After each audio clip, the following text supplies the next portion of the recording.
Ahead of Liverpool's game against Spurs, they currently sit 5th in the Premier League, and that's at best because sides below them have games in hand on them, meaning they're actually 6th in the league if you look at the table based on the points per game model. This season has seen a major drop-off in terms of points accumulated for Klopp's side, and in this video we're going to provide you with the 3 main reasons why Liverpool aren't performing to the same heights of the previous 2 seasons in the league. Now, I know it's fairly obvious that losing your key central defender to injury would hamper any team's hopes of winning the title, and defensively, Liverpool have been fairly solid still, with Fabinho looking more than competent since moving into the centre-back role. However, the loss of Joe Gomez as well as Van Dijk leaves Liverpool with centre-back options which don't provide as much pace as the 2 mentioned before. This means that Liverpool's attack are unable to commit as high a line, as Fabinho and Matip don't possess the pace to defend any potential counter-attacks that occur as a result of Liverpool pushing up the pitch. Whilst a lot has been said about Liverpool's attacking failures, the injuries to Van Dijk and Gomez are actually key reasons behind the front three not being as effective as they have been previously. The key chatter about Liverpool's problems at the back has been to do with the centre-backs, but the full-backs have probably been the ones who haven't been making the most difference in terms of doing much less than last season. Last year, Trent and Robertson had 31 goal contributions between them in the league, and this year, even though we're only halfway through the season, that figure is only at 8. This drop-off means that there is a big reason for the failure to score goals at the moment.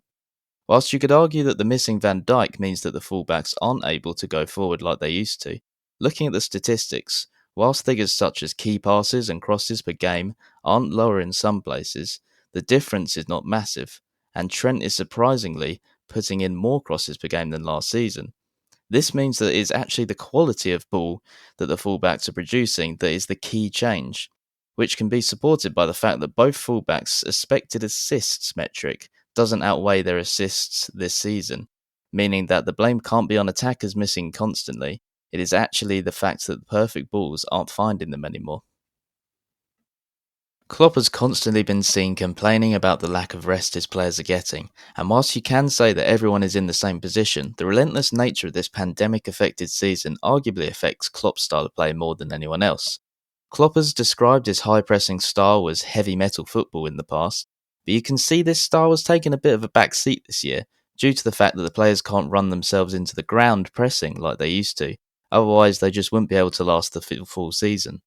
The signing of Thiago this summer embodies the style of play that they're changing this season, opting for a more calmer addition to the midfield, who is the opposite of a hard-working runner such as Wijnaldum or Keita. Whilst I believe this change to the style of play is necessary for Liverpool to get through this season, the attack are not rising to it and struggling to produce goals when playing in a different manner to the one of the last few seasons. Now, in terms of the game itself, I think we know how Mourinho is going to come out and play. He likes to sit behind the ball in these kind of games. So you just look at the Man City game. Man City, their XG was a lot higher than Spurs, but Spurs came out on top with some great counter-attacking play. And I think this isn't going to play into the hands of Liverpool's misfiring attackers, because they're going to have to really break down Tottenham and be wary of the counter, which I have alluded to, that their defence isn't as fast as it used to be, of course, with the absence of Van Dijk and Gomez.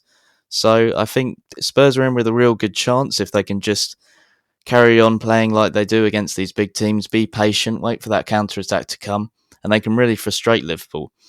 I mean, if Liverpool lose this, I mean, you could say that they could be out of the title race already, just because it's hard to see them gaining the ground, the 7 points there is between themselves and Man City, with Man City just looking unstoppable at the moment.